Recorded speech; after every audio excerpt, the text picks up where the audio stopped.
Hello friends, welcome to my channel. तो आज के इस वीडियो में हम बात करेंगे एक बहुत ही फेमस, या यूँ कहो कि एक वर्ल्ड फेमस पोएम के बारे में, जिसका नाम है यूलिसिस। इस पोएम को लिखा है famous Victorian poet Alfred Lord Tennyson ने।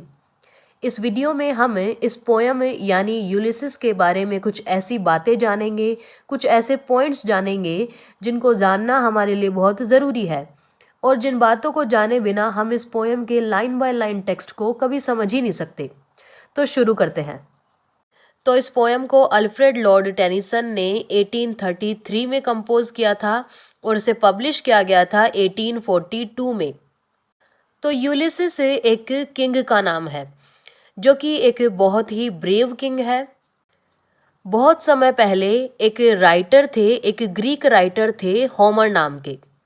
उन्होंने एक पोएम लिखी थी जिसका नाम था ओडिसी। इस पोएम में होमर ने यूलिसिस की लाइफ टाइम अचीवमेंट्स के बारे में लिखा है। तो अल्फ्रेड लॉर्ड टेनिसन को यहीं से आइडिया मिला। मतलब अल्फ्रेड लॉर्ड टेनिसन ने ग्रीक राइटर होमर की पोएम ओडिसी से ये आइडिया लिया और फिर अपनी पोएम कंपोज की, जिसका नाम है यूलिसिस, जिसे अभी हम पढ़ रहे हैं। अब ये जो नाम है ओडिसी और यूलिसिस, ये दोनों एक ही व्यक्ति के नाम है। मतलब ये दोनों किंग यूलिसिस के ही नाम है। ओडिसी एक ग्रीक वर्ड है और यूलिसिस एक लैटिन वर्ड है। बस इन दोनों वर्ड्स में यही फर्क है, बाकी ये दोनों एक ही व्यक्ति के नाम है, यानी ये दोनों किंग यूलिसिस के ही नाम है और दोनों का एक ही मतलब है। लेकिन हम यूलिसिस पोएम पढ़ रहे हैं तो हम ओडिसी वर्ड यूज़ ना करके यूलिसिस वर्ड यूज़ करेंगे ताकि कन्फ्यूजन ना हो। तो अब आते हैं इस पोएम के बैकग्राउंड पर। तो इस पूरी पोएम की कहानी किंग यूलिसिस के इर्द गिर्द घूमती है और इसीलिए इस पोएम का टाइटल रखा गया है यूलिसिस। तो यूलिसिस एक किंग का नाम है और ये कोई ऐसा वैसा किंग नहीं है। ये बहुत बहादुर राजा है जिसने अपनी लाइफ में बहुत सी लड़ाइयाँ लड़ी हैं और अपनी बहादुरी के लिए ये दुनिया भर में जाना जाता है। एक कंट्री है ग्रीस नाम की। इस कंट्री के वेस्टर्न कोस्ट पर एक आइलैंड है जिसका नाम है इथाका। किंग यूलिसिस यहीं का किंग है, यानी किंग यूलिसिस इथाका आइलैंड का किंग है। अब बात करें इस आइलैंड की, तो ये आइलैंड बहुत ही ज़्यादा र्यून है, बंजर है, ड्राई है और यहाँ पर चारों तरफ केवल रॉक्स हैं और यहाँ पर नेचुरल ब्यूटी के नाम पर कुछ भी नहीं है। तो अब जानते हैं किंग यूलिसिस की कहानी। तो किंग यूलिसिस की जब शादी होती है तो अपनी शादी के कुछ समय बाद ही ये वॉर लड़ने के लिए चला जाता है। तब इसका बेटा भी बहुत छोटा था। इस वॉर का नाम था ट्रोजन वॉर, क्योंकि ये वॉर ट्रॉय नाम की जगह पर लड़ा गया था। ये वॉर पूरे 10 साल तक चला और 10 साल के बाद ये वॉर यूलिसिस ने जीता। इसीलिए यूलिसिस को हीरो ऑफ ट्रोजन वॉर भी कहा जाता है।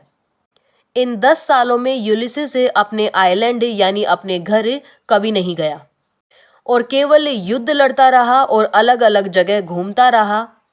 और युद्ध जीतने के बाद भी अगले 10 साल तक यूलिसिस अपने घर नहीं लौटा और अपने साथियों के साथ छोटी मोटी लड़ाइयाँ लड़ता रहा और दुनिया की अलग अलग जगह घूमता रहा, क्योंकि इसे एक जगह रुकना बिल्कुल पसंद नहीं था और इसे केवल दुनिया को एक्सप्लोर करना पसंद था और अलग अलग कल्चर्स, सोसाइटीज़, लैंग्वेजेस के बारे में जानना इसे बहुत पसंद था। तो ये थी किंग यूलिसिस की कहानी। अब आते हैं पोएम पर। तो ये पोएम एक ड्रामेटिक मोनोलॉग है और जैसा कि ड्रामेटिक मोनोलॉग्स में केवल एक ही व्यक्ति बोलता है, तो इस पोएम का स्पीकर है खुद किंग यूलिसिस, जो इस पूरी पोएम में हमें अपनी फ्रस्ट्रेशन और रेस्टलेसनेस को डिस्क्राइब करता है। अब पूछो कि फ्रस्ट्रेशन किस बात की? तो हुआ यूं है कि जैसा कि मैंने आपको पहले बताया कि यूलिसिस ने 10 साल तक तो ट्रोजन वॉर लड़ा और उसे जीतने के बाद अगले 10 साल तक ये दुनिया को घूमता रहा। और अब पूरे 20 साल बाद ये बूढ़ा होकर के अपने घर इथाका वापस लौटा है। तो इस पूरी पोयम में यूलिसिस हमें अपनी फ्रस्ट्रेशन और रेस्टलेसनेस ही जाहिर करता है, क्योंकि ये सच में परेशान है। अब एक तो ये आइलैंड बिल्कुल बंजर ड्राई है, जहाँ नेचुरल ब्यूटी बिल्कुल भी नहीं है और जहाँ के लोग बिल्कुल अनसिविलाइज्ड और क्रूल हैं। और दूसरी तरफ है किंग यूलिसिस, एक ऐसा इंसान जो अपनी लाइफ में कभी घर पर टिका ही नहीं, जो हमेशा केवल घूमता रहा।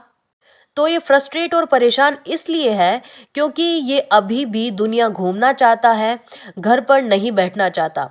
ये चाहता है कि ये अपने मरते दम तक, अपनी अंतिम सांस तक दुनिया घूमता रहे और इसे एक पर्टिकुलर जगह पर रुक कर के एक फिक्स लाइफ नहीं जीनी, और वो भी ऐसे लोगों के बीच जो इसकी अचीवमेंट्स के बारे में जानते तक नहीं है, जो जानते तक नहीं है कि यूलिसिस सच में कौन है। तो बेसिकली इस पूरी पोयम में हमें दिखाया जाता है, किंग यूलिसिस हमें खुद बताता है कि क्यों वो फ्रस्ट्रेट है, क्यों वो रेस्टलेस है, किस तरह से वो रेस्टलेस है वापस अपनी पहले वाली लाइफ में जाने के लिए। तो फ्रेंड्स, ये पोयम बहुत ही इंटरेस्टिंग तो है ही, लेकिन साथ ही ये पोयम बहुत ही इंस्पायरिंग भी है। तो आज के इस वीडियो में फ़िलहाल इतना ही। पोयम के लाइन बाय लाइन टेक्स्ट को हम अगली वीडियो में पढ़ेंगे। उम्मीद है आज की इस वीडियो में जो भी इम्पोर्टेंट पॉइंट्स हमने पोयम के बारे में डिस्कस किए हैं वो आपको क्लियर हो गए होंगे।